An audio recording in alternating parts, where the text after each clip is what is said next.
Shalom saudara, apa yang tak bisa terpisahkan dari generasi saat ini? Jawabannya yang pasti adalah smartphone. Banyak orang beranggapan kini ketinggalan dompet tak seburuk ketinggalan smartphone. Sebegitu lekatnya keterikatan dengan smartphone, tak lain karena kebutuhan akan internet yang makin membuat ketergantungan. Segala bentuk interaksi online, informasi, hiburan, bahkan transaksi jual-beli disajikan oleh layar kecil di depan matanya. Dr. David Schwem, seorang profesor dari Utah State University, mengadakan sebuah penelitian mengenai dampak penggunaan teknologi terhadap kualitas sebuah hubungan. Dari hasil penelitian tersebut, menunjukkan bahwa penggunaan gadget menyebabkan kerenggangan dalam waktu dan komunikasi, sehingga berdampak negatif dalam kualitas hubungan seseorang. Kalau pemakaian gadget dapat merenggangkan hubungan antar manusia, apalagi hubungan antara manusia dengan Tuhan yang tidak dapat dilihat secara jasmani. Oleh sebab itu, di dalam Voice of Pentecost kali ini, kita akan membahas mengenai keterasingan di dunia digital. Februari 2018, Barna Research meneliti lebih dari 1.500 anak muda berusia 18-29 tahun yang menggunakan smartphone. Jika dihitung, berarti mereka menghabiskan 115 hari dalam setahun hanya untuk menggunakan gadget. Meskipun gadget juga dapat digunakan untuk mengakses konten-konten rohani, namun survei membuktikan bahwa hanya 5,5% dari waktu tersebut yang digunakan oleh anak muda untuk membaca atau menonton konten yang dapat mendukung pertumbuhan iman mereka. Hal ini menyebabkan keterasingan yang mereka alami di dunia digital. Nah, memang Alkitab tidak pernah membahas keterasingan secara digital, tetapi bangsa Israel pernah diasingkan ke Babilonia selama 70 tahun. Kita bisa mengambil makna dan prinsip dari peristiwa itu.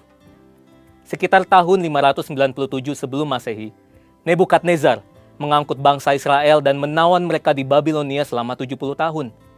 Mereka ditindas, dijadikan sebagai pekerja rodi, dan lebih parahnya lagi, mereka dipaksa untuk beradaptasi dengan adat istiadat orang Babilonia. Artinya, mereka harus meninggalkan kebiasaan dan kultur yang sudah diwariskan dari nenek moyang mereka. Dalam masa pembuangan Babilonia, orang Israel harus hidup di negeri yang Allah dan kulturnya asing bagi mereka.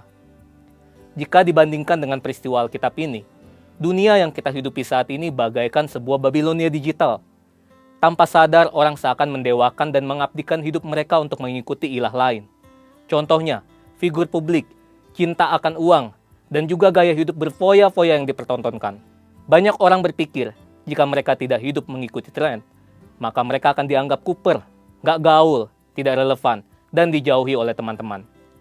Bukan berarti anak Tuhan harus menjadi kuno, tidak up to date terhadap perkembangan zaman, dan tidak boleh mengikuti tren tertentu.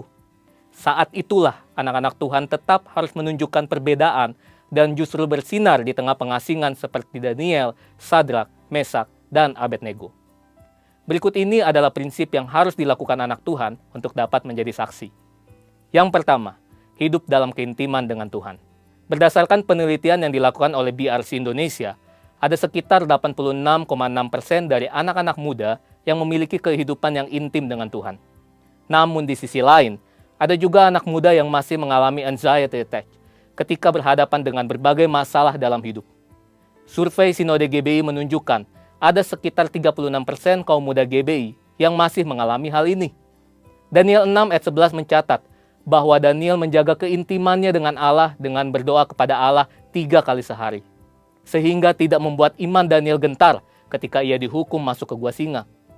Hidup dalam keintiman dengan Tuhan berarti secara rutin berbicara, mendengarkan, dan meresponi suara Roh Kudus dalam kehidupan sehari-hari. Yang kedua, tidak menyembah Allah lain. Sadrak, Mesak, dan Abednego dicampakkan ke perapian oleh Raja Nebukadnezar karena mereka menolak untuk menyembah Allah orang Babilonia.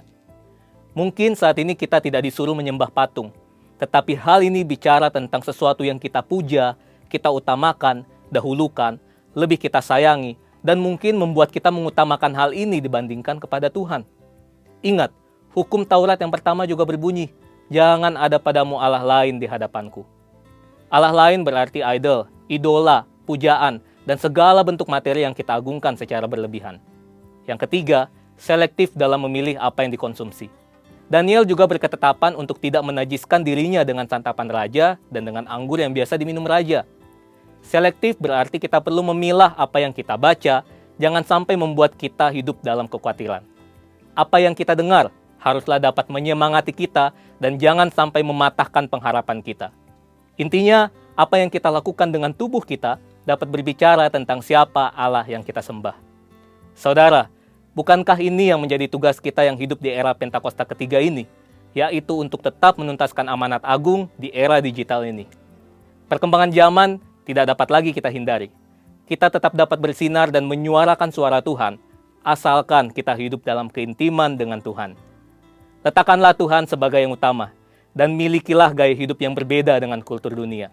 Saudara, untuk penjelasan lebih lengkapnya dari tim teologi kami, silakan klik link yang ada di atas atau scan QR Code yang tersedia. Tuhan Yesus memberkati.